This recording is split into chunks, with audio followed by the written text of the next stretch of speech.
Have you ever felt lost when trying to use email? You're not alone. Many people struggle with setting up accounts, sending messages, or even knowing what CC and BCC mean. Today, we'll break it down step by step so you can feel confident setting up and using an email account. Hi everyone, we're OneConnect CIC, a social enterprise based in Glasgow. We empower individuals by increasing technology and digital participation. Part of our profits go towards running free IT classes and befriending events in the community. Email is one of the most important tools for communication, yet a lack of understanding can lead to missed opportunities, confusion and frustration. The good news? With a few simple steps, you'll master the basics and unlock the power of email. In this video, we'll go through the essentials step by step, how to create an account, write and reply to emails, add attachments, and use CC and BCC correctly. By the end, you'll have the practical skills to use email with confidence in everyday situations. Step 1. Setting up an email account. Let's start by opening your web browser and going to either gmail.com or outlook.com. These are the two of the most popular free email services. On the home page, look for the button that says Create Account or Sign Up. Click it and you'll be taken to a form. Here's what you need to fill in. Your name. This will appear when people receive your emails, so use the name you'd like them to see. Username. This becomes your email address. For example, if you choose alex.smith123, your email will be alex.smith123@gmail.com. Try to pick something simple and professional if you use it for work. Password. Choose a strong password with a mix of letters, numbers and symbols. Avoid using easily guessed passwords like your birthday. Next, you'll be asked to add the recovery option, such as your phone number or another email address. This is important. If you ever forget your password, these recovery details will help you reset it quickly. Once everything is filled in, click Next. You may be asked to agree to terms and conditions, and sometimes to verify your identity with a code sent to your phone. After that, your account is ready to use. Step 2. Writing, sending and replying to emails. Now let's write your first email. Start by clicking the Compose button, usually found on the left hand side of your inbox. This opens a new message window. At the top, you'll find the To field. Type in the recipient's email address carefully. One small typo can mean your message won't reach the right person. Next, add a subject line. Think of this as the headline of your email. It should be short and clear, like meeting on Thursday or invoice attached, so the recipient know what to expect before they even open the message. In your main body, write your message. Keep it polite and to the point. If it's a formal email, start with a greeting like hello or dear. Then explain your message clearly and finish with a closing line such as best regards or thank you. When you're ready, click send. Step 3. Using attachments.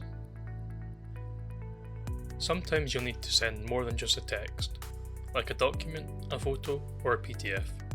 To do this, look up the paperclip icon in your email window.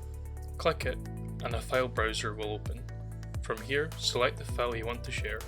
Once chosen, it will upload automatically and appear at the bottom of your email message. Before you hit send, double check that this is the right file attachment. It's a good habit to name your files clearly. For example, Meeting Notes November 2025, instead of just Document. This makes it easier for the recipient to know what they're opening. Keep in mind that most email services have size limits, usually around 25 megabytes. If your file is larger, you'll need to use a cloud service like Google Drive or OneDrive. In this case, your email will include a secure link to the file instead of attaching it directly. Discover more expert tips and tutorials on our website. Need help boosting your digital skills or online business? Get in touch with our team for personalized support. Check our website in the description below. Step 4. CC and BCC explained. Let's talk about CC and BCC, two features that often cause confusion. CC. CC stands for carbon copy. Use this when you want to include someone in the conversation, but they're not the main recipient. For example, if you're emailing your manager about a project update, you might CC your teammates so they can stay informed. Everyone on the email can see who has been CC'd. BCC. BCC stands for Blind Carbon Copy. This is useful when you're sending the same email to multiple people, but you don't want them to see each other's addresses. It's often used for newsletters, announcements, or when privacy is important. For instance, if you're emailing a group of volunteers, putting them in BCC protects their personal information. Think of CC as a way to keep information transparent, and BCC as a way to keep it private. Let's put everything we've learnt so far together with a real-life example. Imagine you're sending a meeting invite.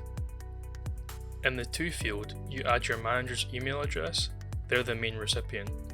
In CC, you include your teammates so they're kept in the loop. In BCC, you add external partners to protect their privacy.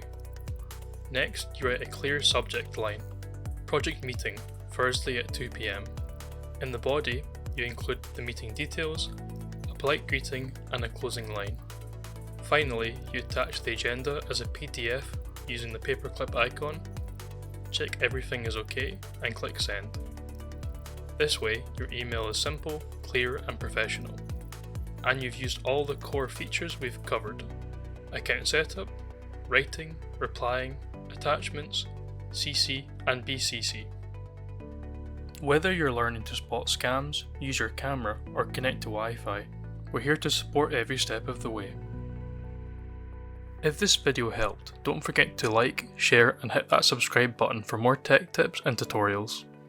Want to learn more? Visit our website below. For in-depth articles and expert advice, we're here to help you level up your digital skills.